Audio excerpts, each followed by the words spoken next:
Idli, dosa, variety rice கூட எல்லாம் வச்சு சாப்பிடுறதுக்கு ஒரு டேஸ்டியான, ஆரோக்கியமான புதினா சட்னிய அப்படியே சட்டுன்னு எப்படி செய்யலாம்னு பார்க்கலாமா? ஸ்டவ்ல ஒரு கடாய் வச்சு, கொஞ்சமா எண்ணெய் விட்டு 1 டேபிள் ஸ்பூன் கடுகு, 1 டேபிள் ஸ்பூன் கடலைப்பருப்பு, சின்ன விரல் சைஸ் அளவுக்கு இஞ்ச கட் பண்ணி சேர்த்திருக்கேன்.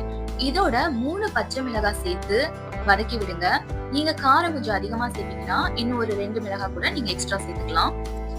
உளுந்தம்பருப்பும் கடலைப்பருப்பும் லைட்டா கலர் மாறினா போதும். 2 கையளவுக்கு புதினாவை சுத்தம் பண்ணி இதோட சேர்த்துக்கிறேன். இதோடயே சின்ன நெல்லிக்காய் சைஸ் அளவுக்கு புளிய சேர்த்து நல்லா வதக்கி விடுங்க.